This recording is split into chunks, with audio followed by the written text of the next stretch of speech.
Hello and welcome to another wonderful Wednesday webinar with wisdom this week from the Vegan Support the Farmers. Really important work to build bridges between all sorts of people and groups across all spectrums of society so that we can cooperate on solutions for the sustainable future. So really interesting work the Vegan Support the Farmers are doing. It's just come from Oxford Real Farming Conference. So without too much further ado, over to Kerry and Sarah and others from Vegan Support the Farmers. Thank you for coming. Over. Hello everyone, thank you. And what an energetic group. It's been like the most warm welcome, so thank you. So it's myself and Kerry doing this talk today. There are three of us. We also have a colleague, Tom, but unfortunately he's really ill at the moment, so he's not actually able to make it today. So we're going to do this talk by just talking a little bit about ourselves, and then we'll kind of be toing and froing between myself and Kerry. Talking about various issues, going into what our project's about, how we got here, what we're doing next, all that kind of thing. So welcome. I'll pass to Kerry to go into her story first. Sorry about this. I had to put my battery on charge, but it's turned my light off. Yeah, I'm living in a farmhouse in the middle of France, so things are not working out, especially as I've got no water at the moment. So my name's Kerry. You can see some various pictures here of things I've done. So I joined Animal Rebellion, as it was when it first started in 2019. That was our first rebellion. You can see a picture of me there with the broccoli man. You might know me as his lawyer. Sorry to interrupt, Kerry. I can't actually see your slides. Can anyone else see the slides? Oh. No. You might have to reset it. Sorry to interrupt. Okay, let me see if I can get this done. Here we go.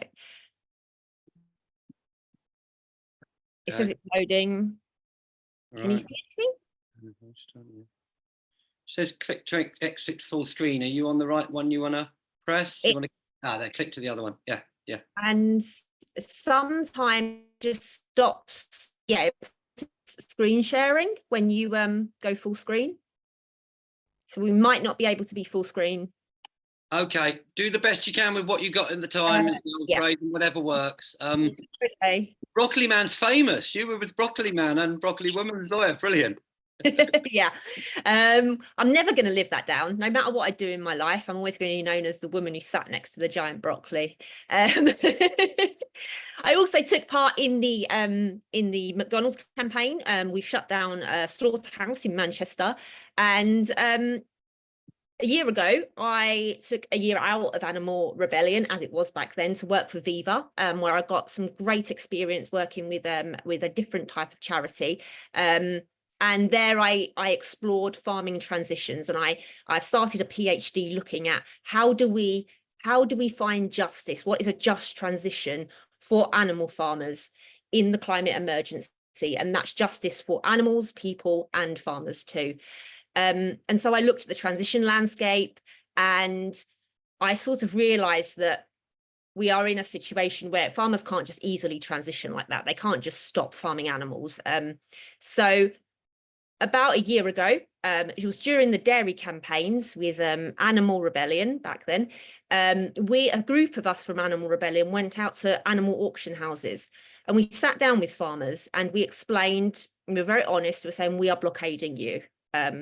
And this is why things need to change. And we had some really brutal but very honest conversations with farmers. And what we found is that we were able to actually find a common ground there by seeing the human behind each other. And we created some really long-lasting relationships.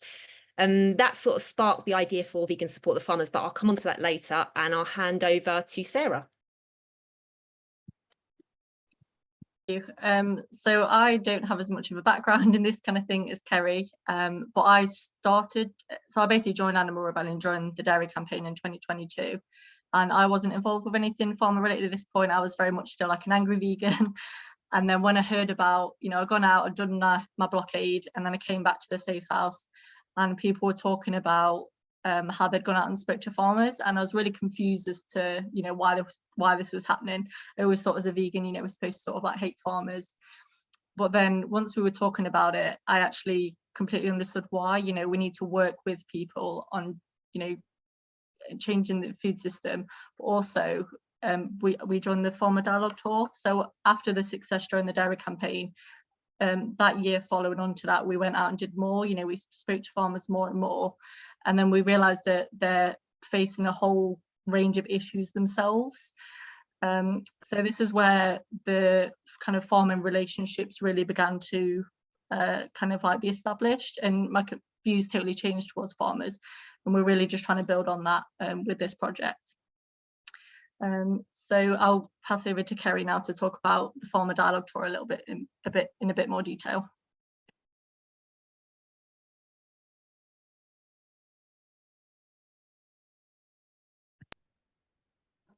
After the hello. Wow, it's my computer's freaking out on me now. Yes, after the Farmer Dialogue Tour, what we did is we got a group of around about, I think there was nearly 30 people from Animal Rebellion together, and we went to Bristol, and we had a weekend training on how to do farmer dialogue. And we also took about, I think it was 3 months of weekly sessions learning all about farmer issues and what we really want to achieve. And from that, groups went out to their local auction houses. And as you can see from this slide, my colleague Sarah, the lovely Sarah, and Tom, they went around county shows, and they really kind of like learn a lot more about what the farming community is like. And it's a really tight-knit community. One thing we found out about auction houses is they are the very heart of the community. So they even have funerals there, and they spread ashes around the tree outside the auction house. It's really the hub at the heart of the community. So we actually built some really good relationships there, and we were invited in, and I think that was the key to it being a success. I'm going to pass over to Sarah now to talk a bit more about some farmer issues and what farmers are currently facing, because that really was the impetus for this setting up Vegan Support the Farmers. Thank you. So yeah, so one of the main issues around amongst farming at the moment that a lot of people don't really know about, because it's quite a hidden topic, is the way that supermarkets treat farmers. So what happens is a lot of them will have contracts with each other, you know, between farmers and supermarkets, but the supermarkets hold a lot of power, and they can basically treat the farmers however they want to. So one of the biggest concerns is, in particular, is imports. So for example, what might happen is a supermarket might have a contract with, say, like a cabbage farmer, and they might say, you know, we want these many cabbages, we'll pay you this much money. And then what will happen is when they come to actually harvest the crops, the supermarkets will find a better deal elsewhere from imports, and then they'll just say to this farmer, you know, sorry, we've found a better deal. And the farmer will have put all this money into growing these crops, and then they'll won't have anywhere to, you know, anyone to sell them to, and they'll just be left to rot in the ground. So this is a massive problem, and a company called Riverford are doing a lot of work on this. So what you can see on the slide here, I hope you can see that okay, is they started a petition to basically get the code of conduct changed so farmers are treated more fairly. And it's reached 100,000 signatures now. So it is going to get spoken about in Parliament, which is really positive. But Riverford also did a study, or like a survey rather, and it said that 49% of fruit and veg farmers fear they'll go out of business in the next 12 months. And that's huge, you know, that's really scary, and it's all because of like this the power that supermarkets hold. And recently they've also come out and said that a lot of farmers are scared to talk about the issues because they don't want to bring the issues to light, because then the supermarkets might delist them and not do business with them anymore. So this is an issue that we can raise because we're not in that position, you know, that vulnerable position of being in a contract with them that the farmers are in. So we can use our voice to highlight their issues. But yeah, this is just one of many problems, and then Kerry can talk about the rest of them. Yes, so this has been an ongoing problem over decades of the decline in farmer income. The biggest change that's happened is that we've left the European Union. Under the old system, farmers were paid for the amount of land they had, so they were getting quite a lot in subsidies. When I worked for the Rural Payments Agency, many of these subsidies were in the hundreds of thousands to millions. They rely on this to be able to survive, particularly hill farms, so sheep farming, almost sort of 90% of their income comes from subsidies. And just last month, the old subsidy system was phased out, and now we are moving into environmental land management schemes, which is a great thing. Farmers are being paid for public goods. They're being paid to be guardians of the land, to create rewilding projects, plant trees. However, the payments are very, very minimal compared to what they used to get from the cap. And many farmers have said they simply want to go out of business because of it. And why is that a bad thing? And vegan or not, we all eat food. Without a strong UK farming sector, we're reliant on imports from abroad. We all know what's happening with the climate emergency. It is an emergency. We won't have those kind of imports, trade links.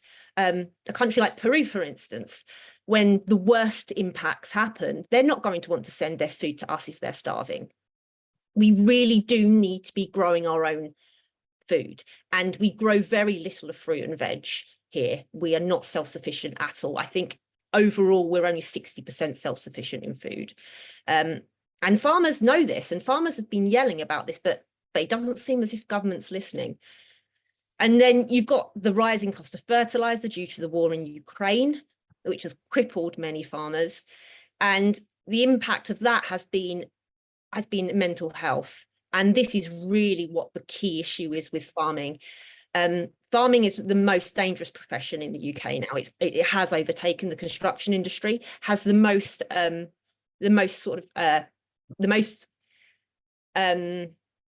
I've forgotten the word for that, the most serious injuries, not just even death, the most serious injuries out of all sectors. And farmers the farmer suicide rate is 3 times the national average. Many of us have been impacted by people we know, by friends, by people we know in the farming world that sadly have taken their own life because they see no way out. And we don't think that is what should be happening. The mental health problem within farming is just devastating. We were at the Oxford Farming Conference this week, and a Dutch politician said, when you lose a farmer, you never get that farmer back. When you lose a farm, you never get that farm back. And I think that what she meant was that the land is often sold on for development. We need to be using the land we have to grow our food. I'm going to pass now to what we see the future to be. What are our future goals? What would we like to see? What do we want to achieve? Sarah. Thank you. So even though, typically vegans and farmers might have some things that we don't necessarily agree on, with this project and with this campaign, we really want to highlight issues that we all definitely can agree on. So the first one is fair price of farmers. As long as the industry is currently legal and happening, people shouldn't be screwed over essentially in their business, which is what is happening to farmers. So yeah, we can all agree on that. Farmers should get paid for the food that they're producing. And I would really recommend looking into what Riverford are doing. They're doing a lot of work in this area, which is really good, and we fully support what they're doing, and we hope to work with them in the future at some point as well. The second one is to grow more food here and get imports down. So like Kerry said, especially with the climate crisis, what will happen is that when we can't grow our own food here, and if we're relying on imports too much, what happens to those countries? Well, they want to keep their own food for their population. They're not going to want to export it. So it's really important that we have that food security, and we keep the farmers on the land and reduce imports. And then the third one is to listen to farmers and not corporations. This one's pretty simple. Nobody here probably likes corporations. And, it's really important that farmers have a voice. And because they're so busy and they're quite isolated in their rural communities, it's really hard for them to have that voice. But it does happen. We've seen, I don't know if anyone's seen recently the German farmer protests, but we kind of hope to see something like that here, where farmers do have a voice. And we hope through this campaign that it's kind of controversial, it's been grabbing a lot of attention. We hope to raise these issues sort of on their behalf as well, and work with them in the future to raise these issues. So they're kind of our goals, but essentially we want to just see the food system actually be functional in a, you know, and then once it is functional and once it's steady, then we can sort of like build on that and make it even better towards where we want to go. So with this project as well, our big sort of inspiration was through a campaign called Lesbian and Gay Support the Miners, and I'll let Kerry talk about those now. Brilliant film.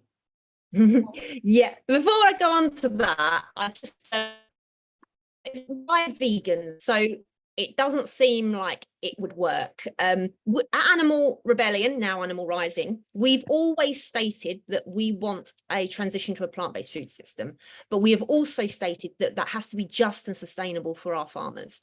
And we've shown that throughout the years. So this was from 2021, I believe. This is where we joined Save British Farming in protesting against the trade deal with Australia to bring in sheep, meat and dairy. Save British Farming are a farming group. They are animal farmers as well as arable farmers, but they welcomed us in. We protested together and it all went really well. You can see here we're dressed as the fruit and veg, and the farmers had their tractors and they blockaded, well, they didn't blockade, but they sort of circled around Westminster very slowly. It wasn't a blockade in our sense, unfortunately. And even throughout this, so recently Sarah mentioned that there has been farmer protests. There has been a farmer protest in the UK. You probably didn't even hear about it, but they actually blockaded the supermarket distribution centres across the UK with their tractors. And we went to the Bristol sites and met lots of young farmers there. And you know, at first they do, why are you vegan? Why are you here? And when we explain that we actually are on the side of justice, our principles of non-violence mean that we can't see suffering anywhere, and that means for farmers as well. They've been doing this for generation after generation after generation. They're devalued, they're underpaid. They are the people that keep us alive, vegan or not vegan. They keep us alive. They are important to society. Now, we have a different vision of the food system. They have their own vision, but we're never, ever going to make progress unless we actually talk to each other. They hold the land and the knowledge, and we don't. And the only way in us to build the world that we want to see is through non-violent collaboration, compassion, and love. Otherwise, we're heading towards fascism. But as I said, we base this campaigns on lesbians and gays support the miners. Many of you have probably seen the movie Pride. I know Phoenix definitely has. So in the 1980s, a group of lesbians and gays in London decided to start collecting money for the miners in mining towns who were being kicked out of the mines. They were being crushed by the police at protests, on strikes. Thatcher was brutal. Now, this did raise a few eyebrows, like it's raised a few eyebrows in the vegan community, what we're doing. The lesbians and gays in London, right? These people are homophobic. Why would you go to Welsh? Why would you want to give money to people in Welsh villages? This is what we escaped from to come to London. But actually, when the lesbians and gays went to the Welsh mining towns to deliver the money, they stayed there for a while and they made friends.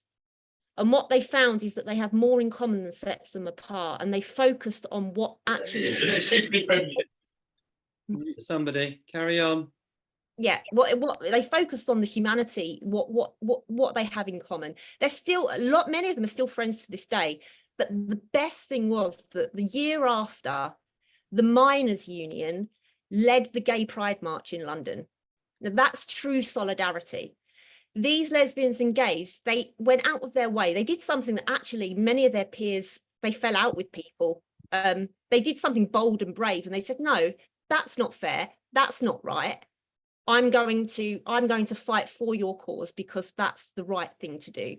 And this is what we believe. Kerry, yeah. Just a quick one there is apparently one of the things in the bit after the film, it says that because the Labour, miners and Labour's union came to and they supported each other, the Labour bloc in the Labour Party actually pushed for the removal of Clause 28 and to have more LGBT rights. And for them helping the miners' cause, they then helped the LGBT cause, and Labour changed some laws and really helped. So, mutual aid, solidarity works. Over. Exactly. It's a clear case of that. It actually, this is the way in which we need to collaborate and work together. So Sarah is now going to talk about what we've done and our plans for the year. Thank you. So we've not been around for that long. We sort of formed in September. That's when our kind of first meetings were. But we have done quite a lot since then. So we launched at VegFest last year. We did our launch talk and we had a stall there. And that was kind of the way that we could tell how we were going to be received, because we didn't really have any clue. But it was overwhelmingly positive, and we're really pleased about that people understand the message and can really take it on board. And then just before Christmas, we did our first action in London. So me and Tom went down, and you can see here on the screen there is 133 pairs of wellies in total. Now this represents the amount of farmers that farmers and agricultural workers, I should say, that took their own lives between 2019 and 2020. And you can see here we're just outside Westminster. So this really highlights the mental health crisis that they're currently facing. And I know it's a few years old, the data, but that's the most recent full year set of data. And we also had a stall there, as you might be able to see on the right hand side. There's me and Tom in that photo. This was the first thing that we did kind of in the public, so not necessarily in a vegan space or a farmer space, but in the public. And again, we were just really well received. Unfortunately, we didn't get any press, just in the way that we hoped, because it was just before Christmas. But we've shown a lot of farmers since then, and yeah, they've absolutely loved it. And we might repeat it one day somewhere, but we'll see. So over the course of the year, we're going to be doing more actions like this. We could repeat it, but we're hoping to do some other actions, probably not disruptive. As you can see here, we're just on the grass, we're not blocking anything or anything like that.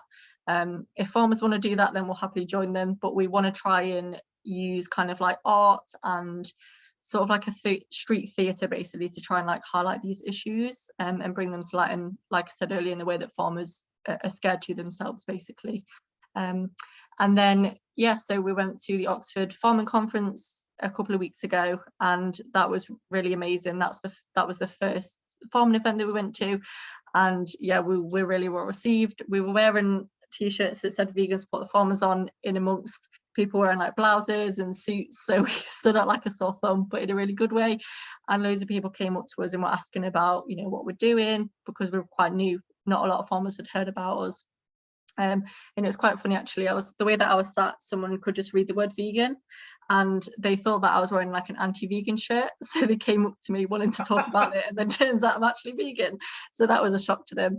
And she was a beef farmer, but she was lovely, and the conversation ended up with her inviting us to her farm in Wales, and hopefully we're going to go visit her one day. So yeah, it's just been amazing, and we've had so many nice comments, and we've not got as much hate as what we thought, so it's going really well. We're also going to be running, me, Tom and Kerry are all going to be running 4 half marathons this year. So one in the 4 countries of the UK, so one in England, one in Scotland, one in Wales, and one in Northern Ireland. So we've started training as of January. And we welcome anyone to join us. So we're having someone join us in Scotland, and then my boyfriend is joining us in Yorkshire towards the end of the year. So if anyone wants to join us on these, then you're more than welcome. And through all of this work, what we're primarily trying to do is to raise £100,000 for farmer mental health. So what we're going to do is we're going to also reach out to young farmer clubs, so mainly in the Midlands, which is where me and Tom live. And we're going to go to these young farmer clubs because they're the future, they're the young people that are going to hopefully change the food system for the better. And they're the ones that really need support as well, because a lot of them see their mum and dad on the farm really struggling, and they think, why on earth would I want to take that up, basically. So we're really trying to support them and spend that money in the way that will help them and their mental health. Obviously, just for the record, it's not going to directly go to animal agriculture or anything like that, but maybe used for therapy or mental health first aid training, resilience training, all of these kinds of things. So that's what we're doing this year. We're doing a lot. Just let me know, Kerry, if I've missed anything, but otherwise I'll pass back on to you. Yeah, no, that was a great explanation, Sarah. So yeah, in summary, we're doing a lot of actions to raise awareness of the problems in the food system, but we're also showing solidarity by raising money for young farmer clubs. And also, you know, we're going to actually do stuff with the young farmers as well. We're going to go to their socials, we're going to make friends, we're going to really kind of get to that point where they trust us and we trust them. And that's when these conversations can happen. So we're not focused on transition right now. And the reason is because like I said, I did spend a year looking at the transition landscape in the UK. Farmers are locked into a system where they can't just stop farming animals. They're already on the brink of bankruptcy. They just don't have the funding there. There's nothing there for them. And this is why I think we've gone back to basics. We've decided we had great success, and we saw what happens when we actually sit down and talk to farmers. What happens is they start asking us questions about veganism. Then they start sharing their experiences with animals. They share experiences of their culture and their tradition. And this is the only way that we're going to actually move forward, is if the transition is just, if it respects their culture and tradition and the right of sentient life too. So what we're asking people to do is donate, first of all, even if it's just £1. I'm going to I'll put the links in the chat. We've got a Chuffed page. You can even sponsor us to run our marathons. The money is really vital at this time because we're losing our farmers. And like it was said at the farming conference, we have to cherish our farmers. There are only a few things that we vitally need as human beings to survive. Shelter, water, for example, and food is one of those. When we lose UK farming, it's not coming back. And we can't build a better world for everyone and a better world for animals, for people, for planet without a food system in the UK. So every donation really does help. And also spread the word whenever you can. You have the links there. I'm going to post them in the chat in a minute. But yeah, and we're open to any questions. Phoenix, shall I hand back to you? Lovely jubbly, really, really inspiring. What an amazing bridge building project. It is so important. So we're to build these bridges. We're going to come to Q&A, guys. Thank you so much, Kerry and Sarah, for sharing the wisdom. So if you want to say something just to help the old facilitating, down the bottom there is a reactions little thing at the bottom of your screen, little reaction smiley face. If you click that, you can raise a hand and take it down when you finish, and that lets us know who's 1, 2, 3. That always helps. I know Hugo had a question in the chat. I don't know if we want to go to Hugo there, but if you want to raise or lower your hand, we can see who's 1, 2, 3. You can try and wave your hand as well, but you know, like the old days, wave it and then maybe we can get you there, but it's better easy with a hand. All right, thank you so much for the presentation, guys. Such knowledge and such important work to reach across. I'll say a bit more later, but over to anyone who wants questions. Hugo, did you want to ask your question that was in the chat? Welcome. I know you're farming in the family. Hi, yeah, sorry, it was great, great presentation, and yeah, I love bridge building, so this is yeah, resonates very strongly with me, and being from a farming family as well. I suppose I'm trying to bridge within my family as well, so that's probably the most difficult bridge to make. So if there's bridges of other kinds, that's pretty good. My question was, I mean, I don't know if it's particularly helpful, but just whether, you know, the drive for the UK to become more food self-sufficient, whether that in the short term, without a coupled dietary shift, whether that results in potentially less space for nature. That's my question. I can go if you want, Sarah. Well, obviously, Hugo, we agree with you. There needs to be a dietary shift towards plant-based diets. So, yeah, this is why these conversations are really important when we're speaking to farmers, because they recognise that we need to be more self-sufficient. But the issue is we use half of our land for animal grazing and animal feed. if we were to just take the animals off the land, then we would be able to free up enough land to draw down enough carbon, but we would also, well, in theory, it's been proposed that we can meet our nutritional needs, but this is a gap in the research, and this is actually a research project I want to come on to maybe in a year's time, to try and map the UK and see what plant-based crops we can grow, so these pulses, grains, etc., and whether we can meet our nutritional needs, and what logistics we need to build, what markets. The whole thing needs to actually be thought of, which is the government's job, but they're not going to do it. I don't know if that answers your question, Hugo. It's good to see you. Sorry, we missed you last week at the conference.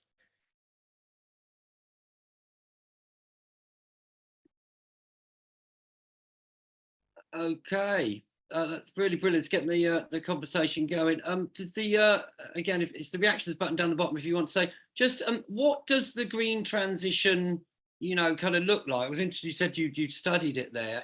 What? I come from a military family in the background. My mum was a nurse, but I've got one brother who's a farmer, and he was a farmer. He's a window cleaner now, but he basically he will be very interested to watch this afterwards, I'm sure. And I think there needs to be a dialogue. He got out of farming, whatever, 10, 15 years ago, went into care work, and he said farming's absolutely fucked. And, we need to support the people who grow our food. And you've made that point very eloquently.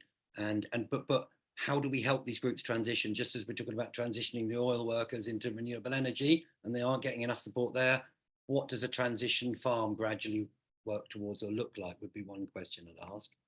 And then we'll come to Pamela. What can we do to help transition? What does a transitioning look like, or the transition new farm look like? How can we show some people a bit of that? And then we'll come to Pamela question. Over. Yeah, do you want me to take this one, Kerry? Yeah. So in regards to transition, is to be quite frank, like it's really not the focus of this project in particular. We actually honestly believe that that's way down the road, just because of the way that farming is at the moment. So the problem with farming is that it's so, like you said, fucked basically, that farmers just aren't in a position to even transition, even if they wanted to. It's hard enough for people to go vegan, quite frankly, let alone farmers wanting to make that change. So we're just trying to take the first step, basically, just take the first step of actually building these relationships and building these bridges. And ultimately, it's actually about justice. So farmers are in such a bad position at the moment with everything that's happening and everything that's going on, and they matter as well. And so, we're doing this project because we want things, it's part of, sort of like Animal Rising, and we do want things to change. But we've seen in the way that farming is in such a bad space, that we just need to actually just reach out to them and help them right now, because they're in desperate need, when we can use our voice in the way that they can't, on their behalf. So it's a valid question, but for this project in particular, it's more about showing solidarity and caring them because we care about them as people. And then we think that can never say this word, we hope it will be reciprocated later on down the line, but we're ultimately doing it because we care. It's a journey. Kerry and then Pamela. Over. Yeah. So the issue with transition is that there are some great veganic growers in the UK. I mean, Ian Tolhurst, for instance, I'm sure a lot of you have heard of him here. But even Ian himself will tell you that it's hard. He's facing all these systemic barriers. Like, for example, he doesn't even get subsidies because he's not got enough land, according to the government. But he feeds an enormous amount of people, and he has some of the best biodiversity in the UK. What the problem is they have some really great individuals like all of us here who are really doing their best, who've got great ideas, but unless you have a government that's willing to remove those barriers, then there's not really much we can do. So I think the main thing is to try and unite us all, which is what we're trying to do with farmers, to recognise that we need to put pressure on the government to change. Beautiful, eloquent. Pamela.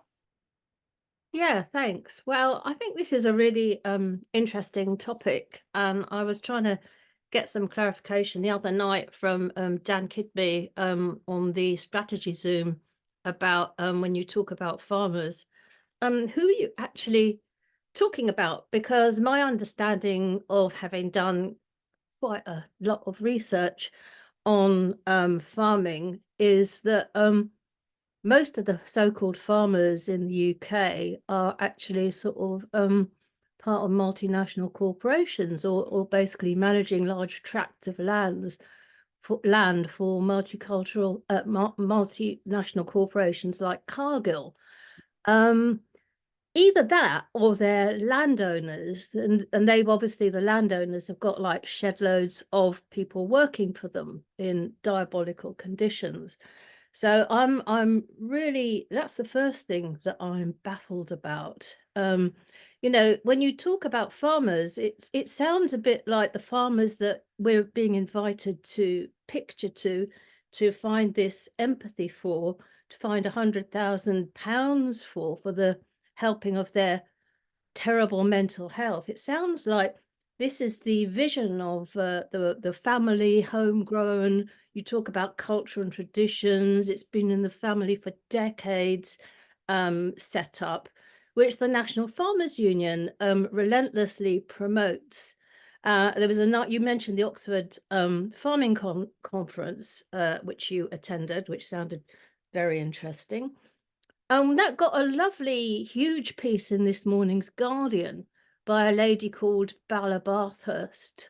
I don't know. She was, I think, I'm not sure she was a speaker there, who, you know, there was thousands of words talking about, you know, the very sympathetic, you know, she's a chum of the NFU. She's appeared on their podcast. So what I'm confused about, you know, the NFU also sort of like has a massive outreach program into schools where they're trying to promote animal agriculture under the guise of things like multiculturalism, stuff like that. So I don't understand. I understand the concept, obviously, of let's chum up with farmers as an amorphous group.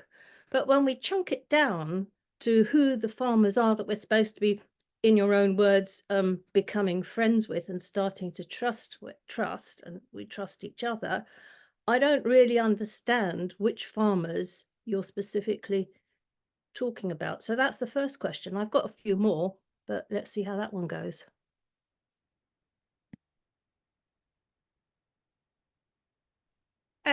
So yeah, when it comes to the landscape of British farming, it is increasingly that we're getting larger and larger farms. So farms are amalgamating. It still is traditionally family farms, but those family farms will have contracts out to your big players. So like Avara Foods, for example, Cargill. But they're under contract, they still own the farm. And this is why it's really hard for them to actually change and to do something different. Most of the time they're in debt. They might have the asset, but the debt is just as much. We know that we live in a non-vegan world. We've been campaigning for years. I mean, my question is, how far has this adversarial system actually got us? Many of the farmers we speak to have actually said that they never in real life have they met a vegan before. They've only encountered vegans online, and usually that's just calling them animal abusers. And when they met us at the Oxford Farming Conference and at Farmer Dialogue events as well, because they could see that we were not there to attack them, because we're genuinely interested in them as human beings. Because human beings are we're all very, very complex, and we're all different. Farmers don't go out in the morning thinking, I'm going to abuse animals. That's what I love doing. It's a fact that it's a systemic thing that like when we weren't vegan, we thought it was okay. We didn't question it. We have to have empathy and sympathy, because there are only a small number of the population who are going to change by battering them down, by telling them that they're wrong, that they're animal abusers. It's just not working, and we're not expanding the movement far enough. We need to get the people who are actually in a position of power to do it. Can I come back on that? Yep, and then Alison, over. I, as somebody who's been doing activism both in the UK and in Asia on animal rights for some time, have never actually accused people ever of being animal abusers. And I find that a really odd thing that you're saying, Kerry. Really, really odd. I don't know how much, outreach you've done. I've done loads of outreach. I mean, on social media, farmers often, and I've seen it myself, they're just, it happens on the Animal Rising page. You get people coming on going, you're an animal abuser. It's not conducive to actually getting anywhere with relationship building.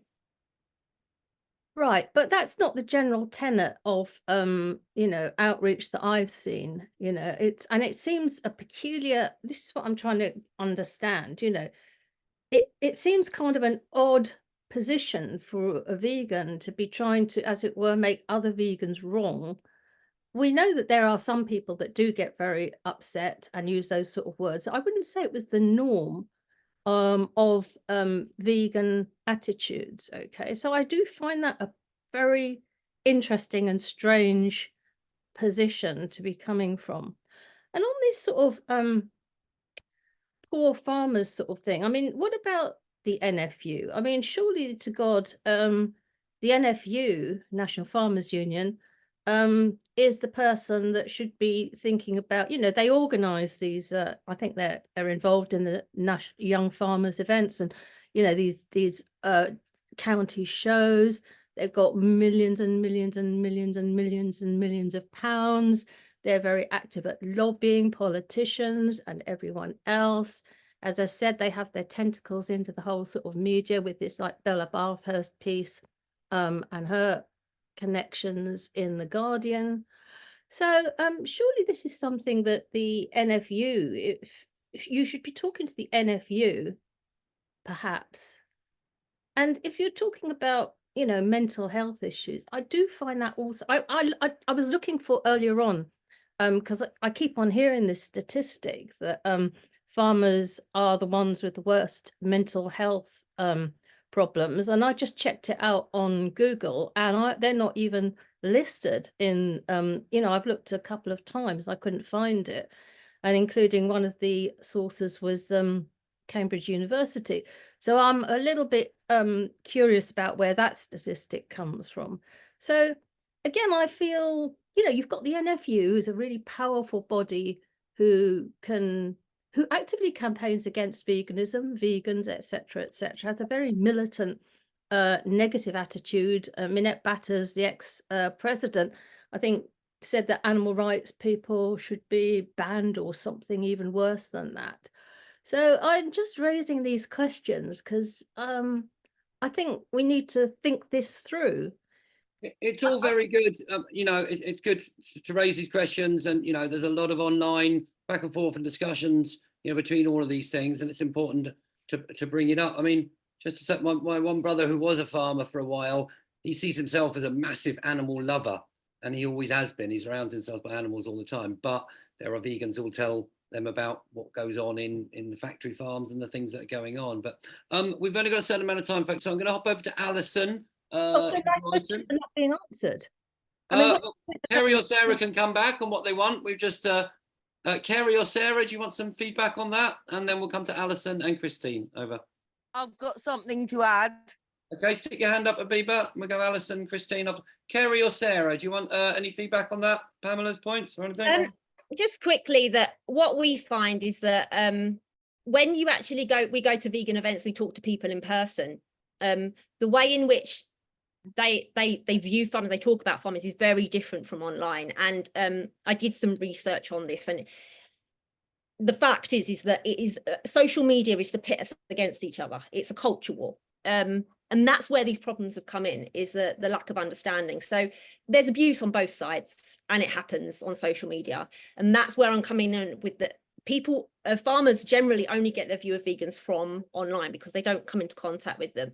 So that's why their first kind of contact is always being called animal abusers. And that's something that is in the literature that's been shown. Sarah, do you want to add anything? Yeah, I feel like there was so many points and questions. It just kind of but yeah, I'd say that with this work, it's like what Kerry said, it is really about understanding, and when you actually connect with farmers in person, a lot of those barriers just kind of like automatically break down because you are in person, you know, rather than online. And you see these, you know, videos, you know, Vegan Debates Farmer, and I think these videos do well and they get a lot of views because it's controversial and because people kind of feed off this like hate almost, and that's why these things are, you know, the things that get the most attention, whereas really they're actually not representative. Things just get blown out of proportion. And what we're trying to do with this work is try and like break those barriers and kind of, you know, make the movement get to a place where like it's mature and treating everybody like a human being, basically. But yeah, I'd happy to like have this conversation offline though. I know you've got a lot of questions to ask and we can go into that with more detail. I'm just conscious that other people have got questions as well and we've only got 4 minutes left. And you we can run to 5 past or so as people flow. But Alison, do you want to go with your question over? And then Christine. Alison. Yeah, sure. Mine's just a quickie. On behalf of Elizabeth, who asked a really good question, what's the level of accurate information farmers have about the climate? Because Elizabeth's computer is playing up, about the climate impact of animal agriculture, and also about rewilding and regenerative agriculture misinformation. I think it's excellent questions. Yeah, I'll be happy to go for this one. So I think that at the moment, there's a lot of research out there. There's a lot of research that backs up the like vegan kind of opinion and the way that we would see things. And then there is actually also a lot of, you know, kind of like it is often industry funded research that supports the opposite. So I don't know if you've ever heard of confirmation bias, but that's basically I'm a psychologist. Perfect. Well, you know all about it then. And people tend to gravitate, you know, they will kind of believe things that automatically that they agree with, and then anything that they don't agree with they kind of like disregard. So the way that the NFU and, you know, there's like a great Facebook page called Farming UK, which like isn't great towards vegans, but they, you know, people come out with these studies and they twist things, and any you know, things that farmers see that back up their way of life they kind of accept as the truth, and then anything that backs up the vegans way of life they accept as misinformation. And this goes on both sides. You know, we know the truth and, you know, the solid science out there, well, the truth is that there's so much information online, no matter what your viewpoints are, there is something to back that up. And I think that's why we need to collaborate and come to like a true understanding between the two groups. Sure, but have you come across farmers who've got quite accurate information about the climate impact and also regenerative agriculture misinformation? I think because of the points that I've made, it's quite rare, and we don't like really go into that in a lot of detail, to be honest. We tend to talk about more like social things rather than like climate and things like that. That's very much for later on down the line, I guess. But yeah, okay. I'm not 100% sure to answer your question. I don't know if Kerry wants to. Okay, cool. We've only got a certain amount of time, folks. So I'm going to keep it moving over to Christine, but if anyone can find us a link on regenerative agriculture, I'd like to learn about that. Pop a link in the chat. Christine, welcome to the Rolting Artist team. Over. Hi, yeah, I just want to say, yeah, that was really great. Thank you. It's really lovely to hear you speak. And I thought the bit when you were talking about the things that we have in common, I really loved that. I really would love to see that slide with the 3 points in common where you found that common ground, and that was really persuasive. However, I live in the country, deep blue like country, and you're not going to persuade these people. It's a culture that's like historical and like linked to status and power and culture, and it can be brutal. You know, you can read like blogs by like the Fox Pit, like aristocratic you know, family who are local to me, and you will see them preaching, you know, that, oh, we take the children out fox hunting because it teaches them discipline, and these children are taught that discipline from a young age. You're not going to persuade these people. I've had friends, local friends around here, who have seen a like and then found the spiritual life and like gone, oh, actually, you know, I'm not going to go fox hunting anymore, you know, and doing yoga, whatever. And I've seen them go back. So, and I get really disappointed with them because I'm like, it's easier to forgive the people who have never had their minds broadened because it's their culture, it's what they've been brought up to. But when you've seen people have their minds expanded and go back to that culture, because of the social draw. There's so much complexity there. Do you know what I mean? Like, they are drawn part of a network society that, like, beyond the, you know, that you're never going to bring them round. However, the solution to that, you did say, which is it's going to have to be policy based. You're not going to, it's nice to engage these people and to understand that common ground and to care for them, but you're not going to persuade them to, you know, stop producing meat. That's going to have to be done at a policy level from the ground up, from the people, the masses in the cities. You know, these farmers, it's not a cultural war in the way you were saying it, like the Americans, new flash in the pan. This is landed gentry. You know, the people who own the land have a way of life. They're not going to change for some empathy. Like they're not. They are bred. You know, not bred. They are bred. They are brought up systematically to be desensitized to brutality. It's really hard to get through to these people. You know, it's a deep culture. So yeah, I don't. So yeah, I just wanted to say that's, you know, lovely the way you come across and everything, but it's you know, that just approach. a little quick one to throw in on there. That's, you know, it's good points, Christine, because there are, you know, entrenched attitudes on many sides of many opinions and things. The farmers in Wales apparently have started to have people's assemblies. Someone mentioned a little while ago, community assembly. Yeah. Farmers want to reach out, talk to people. It's a dialogue that has to happen. Yeah. I mean, we had talking circles every Wednesday for years at Rainbow Centres. I'm going to come to, actually, Habiba had one, and then Roger Weeks, whose actual other name is Suzanne, I think, wants a quick word. But just to say, I've sat in a talking circle in Parliament Square. Yeah. We had an Afghan. Is it my turn? It is an Afghan person and a soldier, and they managed to work out being angry with each other and then coming to appreciate each other. We need to keep this dialogue going. Habiba, and then Roger Weeks, Suzanne. Quick one. Yeah, Habiba, well, it's kind of been touched on, because I don't think we make enough of the effects of climate on farming. You can never predict what's going to happen the following year. That's all, you know, it's very vulnerable anyway, in its nature. And so there's not enough protection. I think it boils down to that for farming community. Very good one. Okay, Suzanne in Roger Weeks. Oh, Kerry had a point back there. Kerry, quick direct point back, and then Quickly Suzanne. say that I agree with Christine, it is policy work, but from the PhD work I'm doing, what I've realised is the policy recommendations that come out of it can only take place in co-collaboration with the farming community. And that's why this project is to try and build that trust.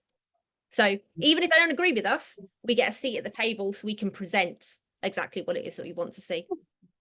Suzanne. You have to unmute, Suzanne, Roger.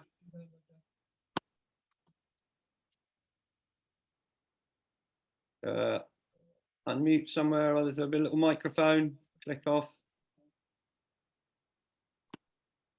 So we're coming towards the end, folks. Yes, I've got it. We'll sum up with Kerry and Sarah. I think we do make a difference. One of the reasons is I took on an allotment in the 1990. I very rapidly became aware that there were problems with the environment. The allotment I was on was, I was the only woman. I was the only younger person. I was about the early 30s. And there was no raised beds, no organic farming, no things. They constantly said across the allotments, what's she doing now?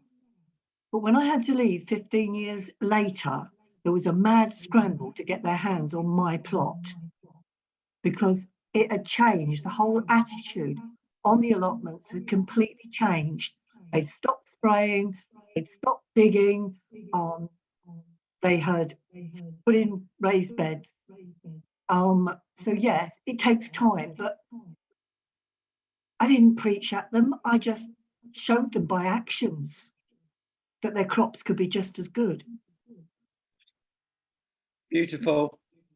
Okay, ladies and gentlemen, I think we've had a wonderful Wednesday webinar. This is a process of an ongoing thing. The discussion about land and how we use it for food is very, very important to build climate resilient communities and focus on climate solutions. We need everyone in the circle, from farmers to vegans to all spectrum site discussing. I'm going to leave the last few words to Kerry and Sarah, just to say next Wednesday we have Solar for Schools, a group that's putting solar panels on schools, and I'll post the other ones up in the chat. Over to Kerry and Sarah, just to say finally, thank you so much for coming. Really, really important bridge building work you are doing. We have to talk to people we don't agree with. That's part of a democracy.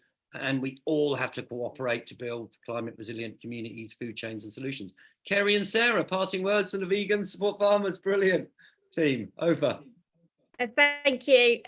Like what Roger said, we need actions, and non-violence is not an easy thing to practice. It's not easy to actually go up to people who are doing something that you think is abhorrent and to be friends with them. And that's what we have to do.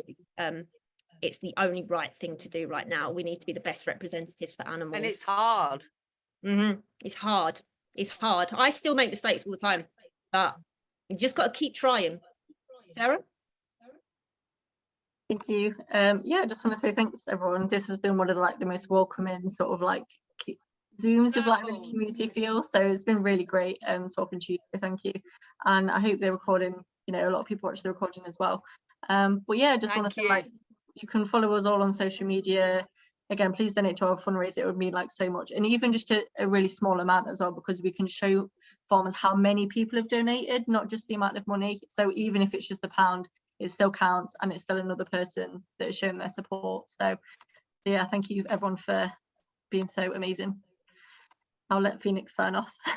Okay, it's 8:07. We usually keep tight to the hour because they're all beautiful, busy people out there. I'm just posting the web thing and the next 4. So if everyone wants to beam out, go when you need to go, or say 1 or 2 words if you want and beam out. The Zoom link is there, and I think we've just put so next week it's Wednesday. What do we got? Solar for Schools. The following 24th is interim spaces about getting buildings long-term for charities. And then we've got one of the editors of the Green Transition handbook, Million Climate Jobs. We're talking about transition here, January 31st. And then on the 7th is rewilding. So join in for some rewilding some land with the vegans and the farmers. Okay, guys, just go around the screen and say a couple of words to beam out if you want, or put something in the chat. A couple of words, what you thought about, brilliant, great. Big up Love you. Thank you. Thanks a lot. Bye-bye. Thank you. Brilliant talk. Brilliant. Thank you. Yeah, Bye. excellent. Bye. Cool. Save the chat if you need Happy to. New Year. Happy New Year.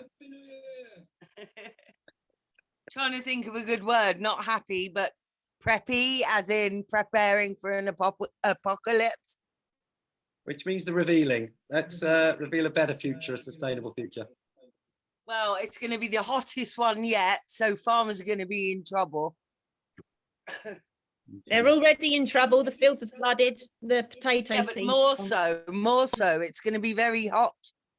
Yeah, it's getting, we really need to work on the climate resilient food. Any parting words from anyone as you beam out? I'm going to hit stop on the recording. Thank you very much for coming. Check out Vegan Support the Farmers. Peace be with you guys. Bye.